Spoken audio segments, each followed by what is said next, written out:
Okay. Yes, please. Thank you. So I just have sent again welcome to our class in Agri 1. So I have just sent you earlier. Yes, baby. Earlier yung second assignment ninyo, which is Philippine agriculture industry or the status, no? And last time we discussed about the ano ba yun? Everyone that introduction to agriculture, which is agriculture history and yeah, agriculture history yon. Bakit ano? Yes. So while waiting for the others, so you just check sa dashboard ninyo, like for example, this one. Sige, four of you have already answered it. And dito sa Agri, second assignment that I have sent you. So, ang manamday kay Sir Eliezer. So, and 60%. So, imo to siyang gi-repeat ang question so you get 100%. Wala pa, ma'am. Okay. Nag-repeat ako, ma'am. Kanina na aman to si Kuan, Sir Jonel. Wala pa man kabalik. Mga 18 ko. So anyway, let's just start, no? Because our 40 minutes is actually starting na. So yun lang, no? There are 2 assignments already sent. And second assignments, the second one will be due pa naman later, but it's also very important na you can start now with it. So I'm going to finally discuss the second assignment this session, and hopefully masend na po na ko ang next topic earlier. And I will also be sending you 3 units man siya, no? Actually wala man siya laboratory report siguro ni siya nga subject. Let me just check later, no? So if naa pa siya lab, kung na ay lab, then one of your requirement would be lab report and also one final exam. So ang final exam ninyo is essay na lang siya tanan. So isend rin ako sa inyo. Ha? Ang dugay pa, no, if nana pa sa middle of the topic. Si Sir Ronel. Good evening, Sir Ronel. Good evening, ma'am. Ma'am, sorry. Okay lang, kasi naggamit mo kung same link good sa kanan. Warag kwanto na ako, permanent ID na ako to sa Zoom. So, okay. So actually niya pagkahuman kay namin ko klase before this subject good, so maong na. Ma'am, ni blooming na pud lagi karon, ma'am. Sige Sir Ronel, thank you kaayo na kay plus 10 jud. Plus 10. Welcome, ma'am. So I was just explaining to you the second assignment that I have sent. So last time, tanan mo naka-answer naman siya, and very good job. And for this second assignment, I will be discussing to you the lessons. These are actually 40 slides, no? But just very animated photos. And this comes from the PSA, or Philippine Statistic Authority. So wait lang. Okay, so to start, this is our topic for now is introduction to agriculture, about Philippine agriculture. So we all know that the agriculture industry is one of our sources of GDP, no, yung ating gross domestic product. And so in the first slide, we will be discussing the importance of Philippine agriculture, not only in our local economy, but also among the nation. So, number one, of course, it is our very own source of food. So, sorry, hindi kayo siya masyadong klaro, but this, by the way, the data here is based on 2017 pa. So, don't just mind about the data on top exports and top imports kasi I have which is the basis of your quiz, by the way. In the end, my quiz, ang questions is on the current at saka recent na data. So, sa 2021 na data na, nakoy data ani. So, don't just mind this one kasi 2017 na data. But then, ang focus ini is the importance, no? So, number one, as a food, kasi we have top exporting food. No, as of 2017, we're exporting banana actually as a top export. I think coconut oil, but now it's actually banana, no, and coconut to the Netherlands and banana to Japan, and even pineapple to US. So ganun ka-importante ang ating products to other countries. And from other countries to us naman, we are importing number one, cereals and wheat, no? But as of now, tobacco ang number one na currently as of 2021. So, when we also have soybean oil and also milk, no? So, as food, second is opportunity kasi source of livelihood, source of labor. So, as of 2017, we have 10.26 million farmers, and we share 25% of the total employment. But then we have 77% men and 22% women in terms of farmers. And third, we have for the development of our nation. So, ganun ka-importante ang agriculture in the Philippines and in worldwide. So, based on sources, this is 8.9% from agriculture industry is shares of our GDP, no, or gross domestic product, and 34% from industry and 52% sa mga services like restaurants. And we've been, since 2017, nagpa-increase tayo ng ating mga major products. So, for the development. So, that's the three main importance ng ating agriculture. Next is our accomplishments, no, as of 2020 pa ni nga data.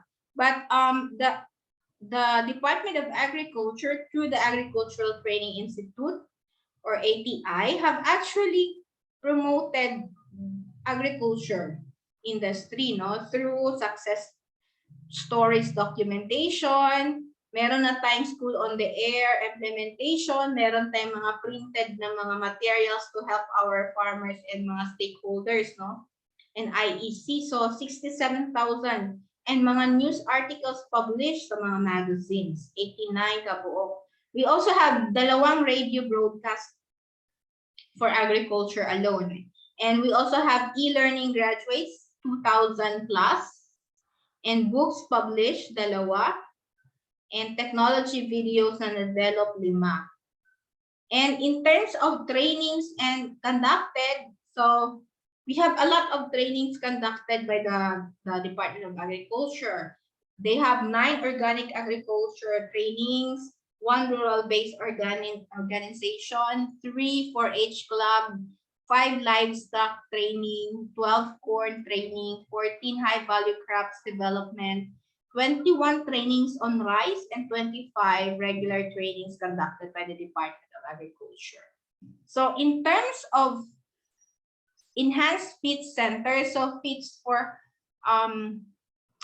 farmers, basta technology something, siya. So, organic agriculture and rice crop manager. So, may mga feeds tayo, 11 lahat sa rice crop manager. And also we have established learning sites for agriculture, for corn, for regular and rice, livestock, and organic agriculture. So yun yung mga accomplishment by the Department of Agriculture.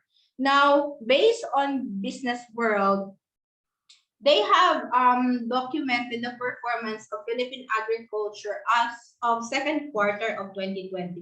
Although I have another data for this by the Philippine Statistic Authority, but this is based on the business world, no? So as you can see here, in terms of livestock, no, as of 2020 to 2021, so you can see nag-decrease siya by up to quarter 2 by negative 1.5% ang ating livestock production. And in terms naman of output per subsector, so for crops naman, nag-increase tayo no ano ba tong pink? 2021, yeah.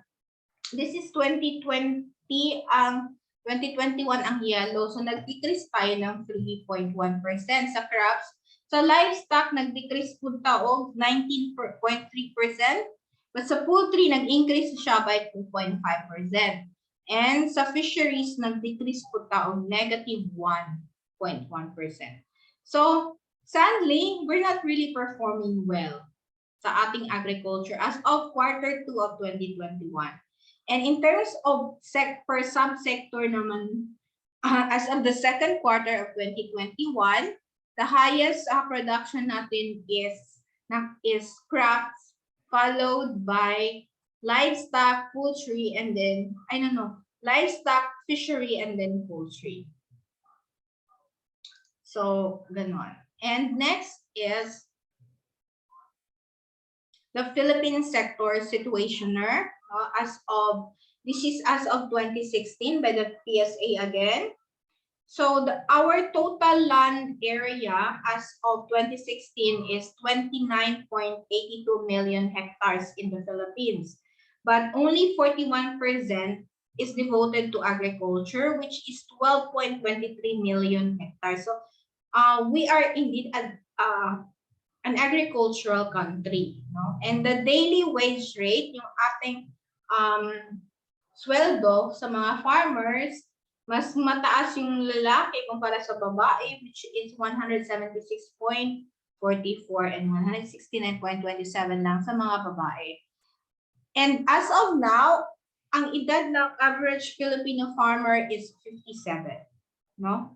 So supposedly mag-retire na by 60, no? But walay farmer man mag-retire, di ba?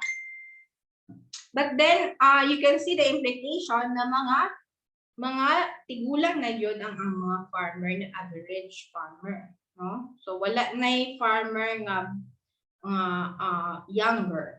So that could be one of our major problem in the future. So the contribution naman of agriculture to our gross domestic product. So the red one is agriculture, which is 10%. But the highest is, again, the services, which is 59%, that's as of 2016, followed by the industry, 31%. And also in terms of employment, agriculture takes part 27%, but highest is the services, which is 56%, followed by the industry, 17%. So as of 2016, ito yung mga volume of production natin for crops, no, for livestock, poultry, and fisheries. So 4.5% drop in production in the first quarter, and this is because of the prolonged dry spell and damages caused by the typhoons Lando and Nona in 2015. So usually we are always affected by calamities like bagyo, typhoons. So in terms naman of value production, kanina volume yun. Ito value yung gaano ka in terms of million pesos. So as you can see, yung crop pa din ang pinakamataas, no, and the gross earnings amounted to 375 million billion. which is 1.49% lower than last year. So nag-decrease gyapon pa. So the Department of Agriculture, therefore, built on 1898, has the mandate agency responsible for the promotion ng agricultural development of the country by providing policy framework, investment, support services needed for domestic and export-oriented business enterprises. So its vision is a modernized smallholder agriculture and fisheries, diversified rural economy that is dynamic and technologically advanced and internationally competitive. So in some sorts, we have attained this vision, but still we have very poor farmers at the moment. To help empower the farming and fishing communities and the private sector to produce enough accessible, affordable food for every Filipino and a decent income for all. So this is the mission of the Department of Agriculture, but it's still not attainable. No. Although we have really, the DA have really done a lot already, but still not enough. So these are the banner programs of DA. We have for rice, corn, high-value crops, fisheries, livestock, and organic agriculture as one of their priorities now. So the DA also takes into account the value chain in formulating, implementing programs concerning the agricultural sector. So ngayon, tinitrace up na nila from the farm gate. So saan pumupunta yung ating ang products, no?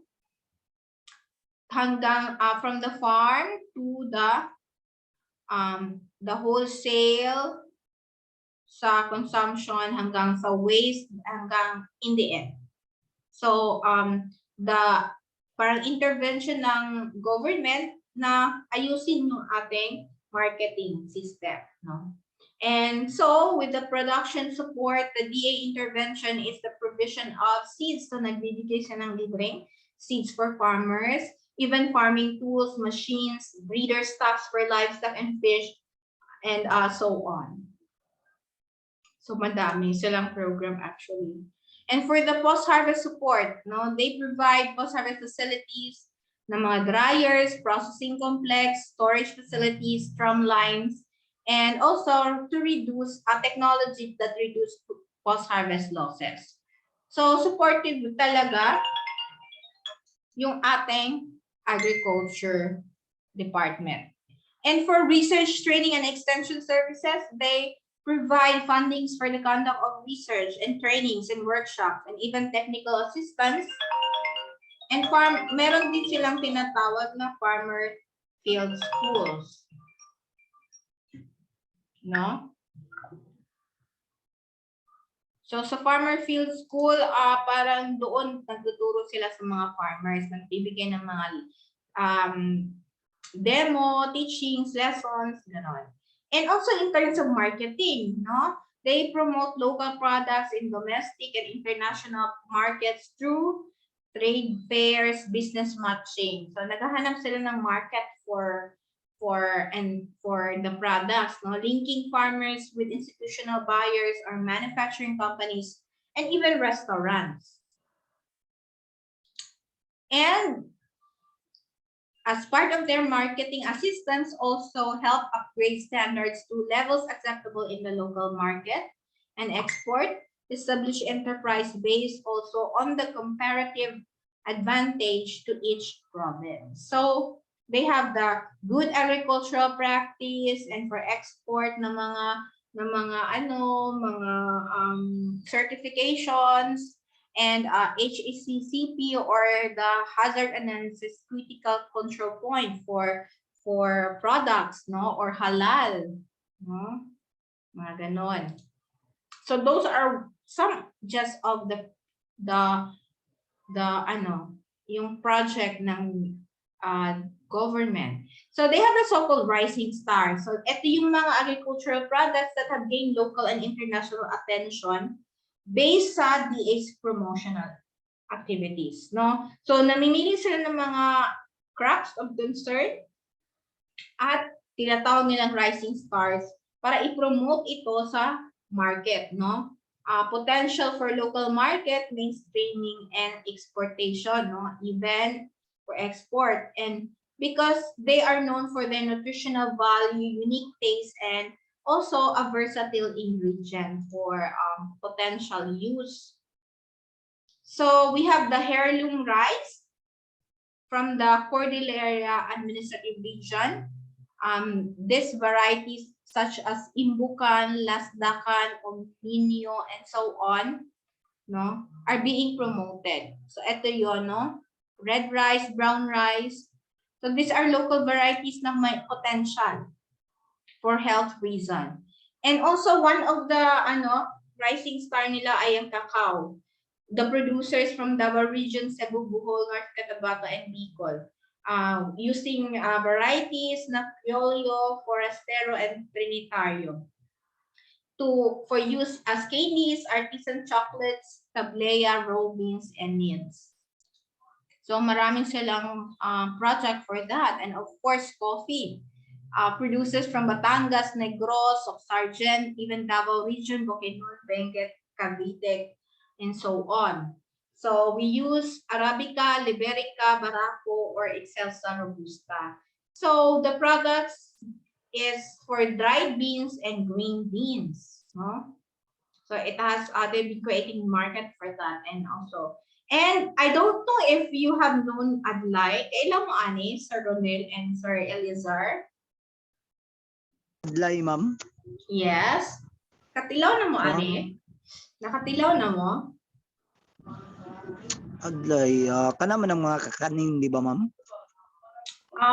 This is actually a type Adlay. a type of grass, no? Same family with rice, but they are actually a new product, man. They've been produced sa Cagayan, Zamboanga, Northern Mindanao, and Calabarzon. So ginagamit niya ang Adlay grain. So you can see here, ito yung Adlay nga plant, and this is the grain.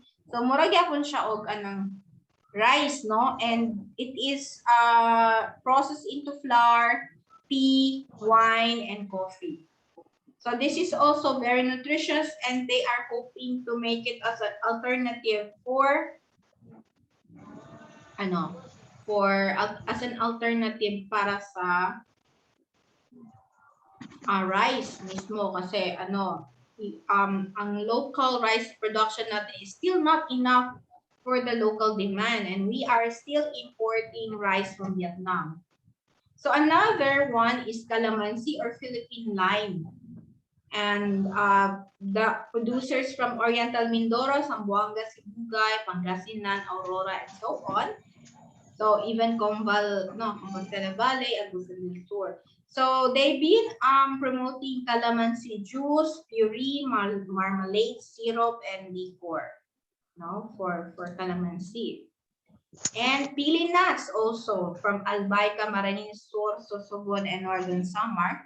So we have the marzipan di pili, pili brittle, pili turon, and pili canis, and dried pili shoots and kernels. So pili nut is really a very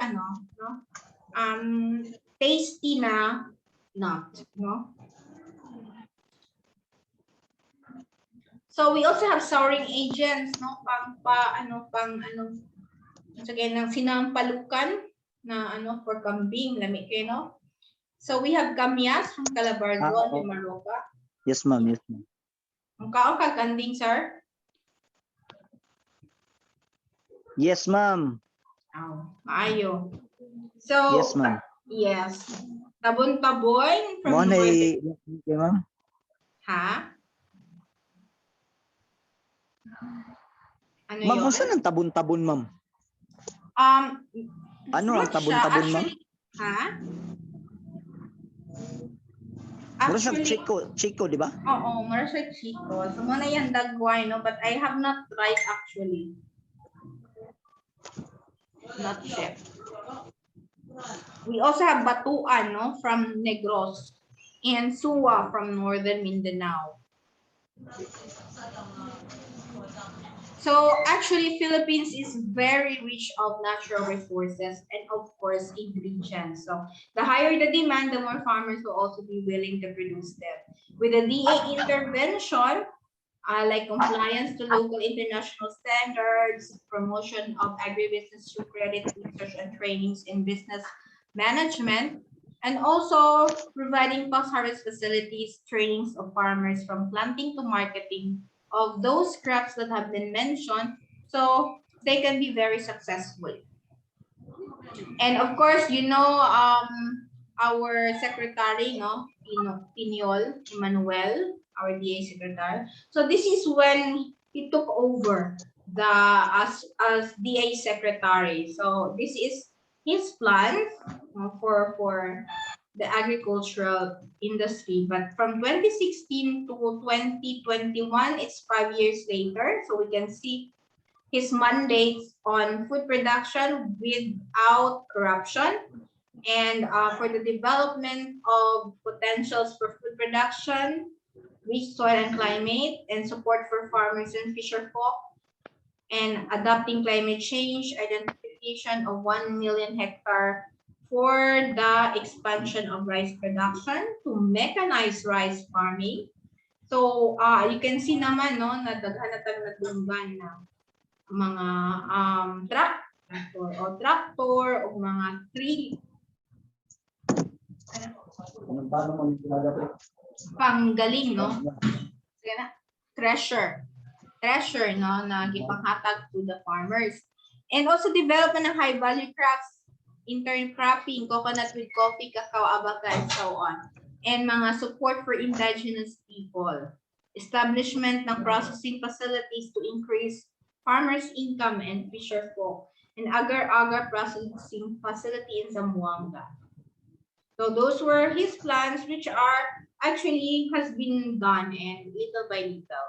So as of 2020, so you focus our data here. These are our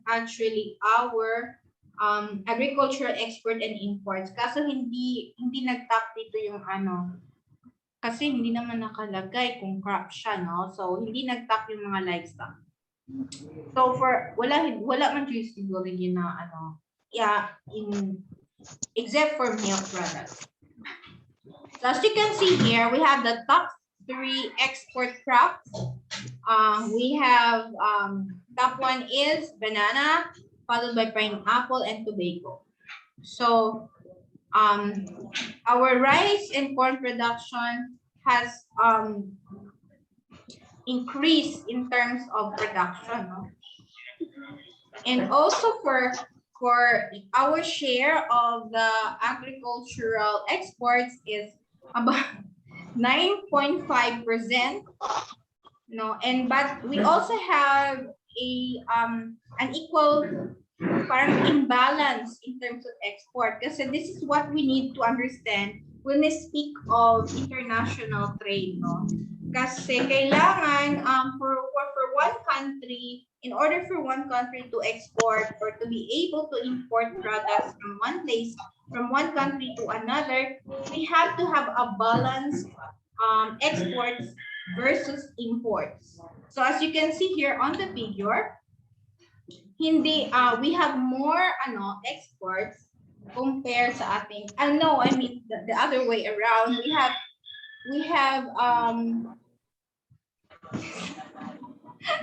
We have 14% total of agricultural imports, which is higher compared sa export natin, which is only 95%.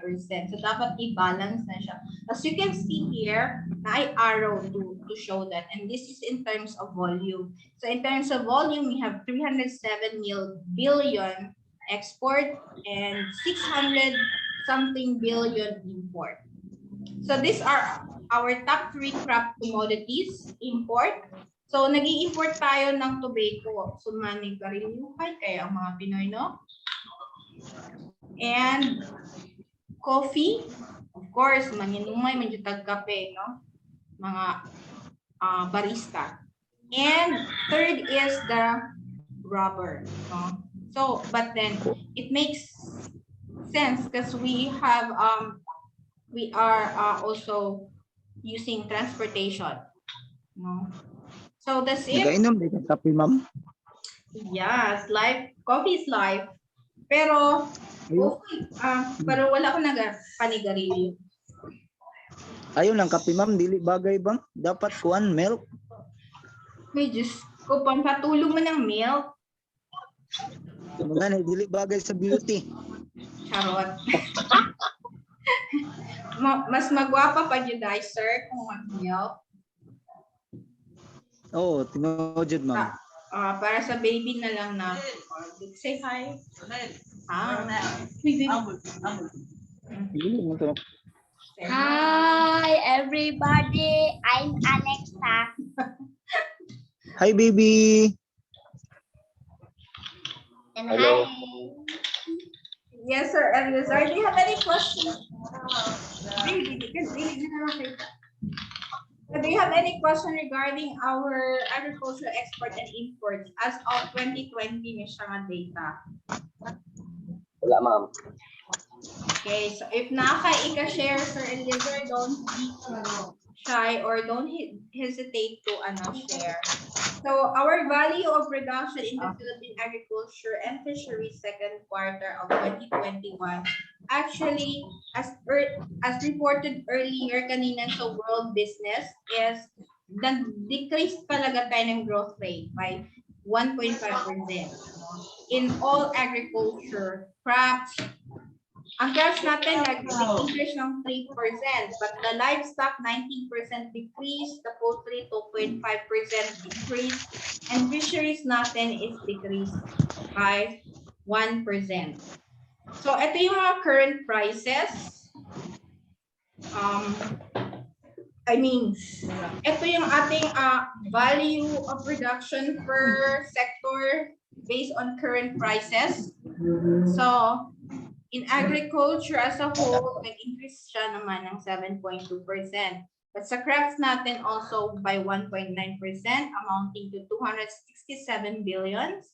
For our livestock is 18%, by 85 billion, and 13% increase in poultry and 9% increase in fishery. By distribution naman, we have larger contribution of 56% for crops based on constant prices since 2018, and also current prices 53%. So medyo bumaba in terms of current prices. So this is followed by the same trend. So followed by livestock, fisheries, and poultry. Okay. That's it. So in terms of agriculture resources, we have growth rates for both livestock and poultry inventory. So nag-increase ng ating mga swine by 0.7% lang naman. And cattle by 0.3%. Yung carabao natin is 0.3% nag-decrease. Nag-decrease siya, no? And 1.5% increase in goat. Ang mga manok po nag-decrease o ang duck nag-increase naman. So by regions naman, you can see yung mga top producer ng mga contributing regions. Later, no, I have another figure to show that. But in here, ito yung mga top 3. But it's both Central Luzon in terms of swine, followed by Calabarzon, and Western Visayas, and so on. So you just go back to this data later. So for in terms of output and productivity as of 2020, ito yung ating index, no? From 2018, 100. So this indices, by the way, measure the changes in the volume of agricultural production in a given year compared with that of a base year. So this is actually computed. So the higher the index is, halimbawa, ang 2018, ang base index natin is 100 to make it more productive. So, pag higher siya sa 100, so it means productive siya. So, as you can see here, palay and corn is higher than 100 base. So, very productive siya. Unlike coconut, it's below and sugarcane. And also all the livestock and poultry except for dairy and chicken and also duck. For fisheries naman, commercial is high and aquaculture is higher than yung municipal na production. So yun lang ibig sabihin niya, no? And in terms of food balance sheet of the Philippines, we can see the percentage of decrease here. So nag-decrease siya in terms of total daily per capita supply. So ito yung kilocalories in terms of in grams or in terms of proteins and fats. So as you can see, nag-decrease talaga siya lahat, no? And the distribution by source, highest ang mga cereals, followed by sugar, oil crops, meat, fruits, and others, no? So the same trend for fats naman, ganun pa din. And proteins. So about economic growth in agriculture based din sa 2018 prices, you can see na meron tayong share in the gross domestic product by industry. Percent share is sa agriculture natin is 10%, sa industry 29%, and 60% services. So services or mga restaurants and others, mga establishment which is more of providing service like let's say restaurant, no, o kaya yung mga sa tawag na amusement or exercise, no? So yun pa din ang pinakamalaking industry natin.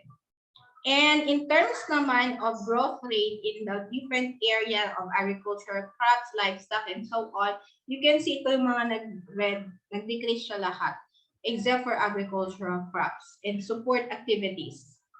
So agricultural crops still is the highest percentage of share. And in terms of mga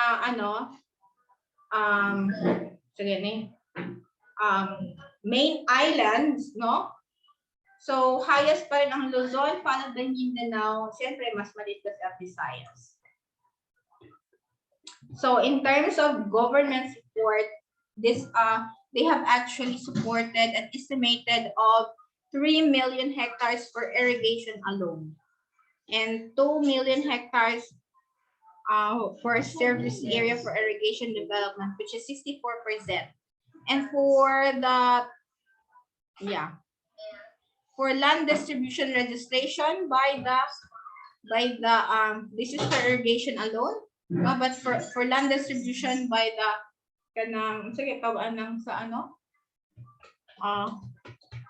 agrarian reform sector, no? So in Soxurgen, they have actually 4,000 number of beneficiaries already. So you can see here the area distributed registered lands and the total number ng agrarian reform beneficiaries and annual accomplishment rate of 0.3%. Although maliit lang siya, pero that is already beneficial. So followed by Western Visayas and Bicol region. So government expense in agriculture is amounting to 147 billions, which is 3.6%. So government procurement in terms of palay or rice also. So you can see here 683,000 metric tons. And in terms of regions, so pinakamalaki may Maropa and Central Luzon.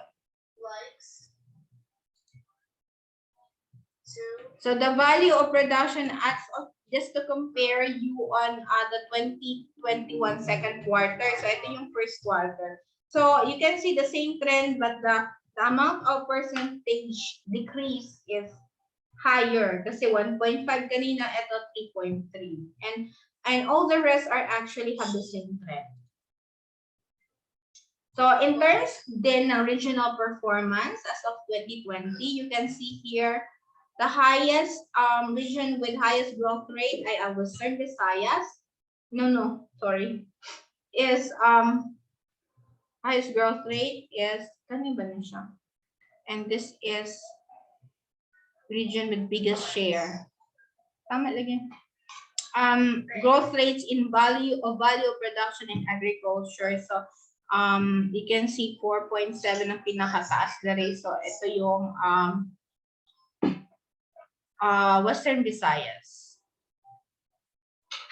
And region with biggest share in production in terms of sa Northern Mindanao, crops, Ilaha, sa Central Luzon is poultry and fishery, and Calabar zone is livestock. So, ito din yung trend naman in terms of share na agricultural production by region. So, naka-color coding yan. So, pinakamataas dito ay ang Central Luzon. So, this is just to give you an insight of how does our agriculture industry in the Philippines works, no? In terms of food balance sheet, even the PSA is even making food balance sheet, no? In terms of calorie, protein, so ginatotal nila tanang consumption and also production ng ating country. So as you can see here, although with the value in terms of kilocalories, nag-decrease ang calories natin supply by negative 3%. But in terms of proteins, nag-increase siya ng 1.8%. And in terms of fat, nag-decrease by 13%. And by source naman, still cereals is the leading, followed by the meat, ano ba itong green? Animal, fish, and seafood. So can we say that we are self-sufficient as of now? So these are the percentage, no, Sir Eliezer and Sir Ronel, the percentage of our sufficiency. So if we are 100% indicates that domestic production is more than enough to support the domestic requirements. And lesser than that, it means it's not that sufficient. So you can see, ang may 100% lang ay ang coconut, sugarcane, cacao, which is more than 100%, calamansi, papaya, pomelo, tomato, and cabbage, eggplant, ampalaya, and cassava, and sweet potato. The rest is not sufficient. So, and the figures here will show you the livestock and fishery sector kasi ito for crops. So as you can see, yung chebon, which is the young meat for sheep, banat, no, is sufficient, and also chicken egg and duck egg, but the rest is still not enough. And in terms of fisheries naman, milkfish is enough, oyster, crabs, and shrimps, while tuna, tilapia, and round stud is not enough. So these are just the specific products, no, for the production. Kasi palay or rice is whether irrigated or non-irrigated siya as one of the major concern of the Department of Agriculture.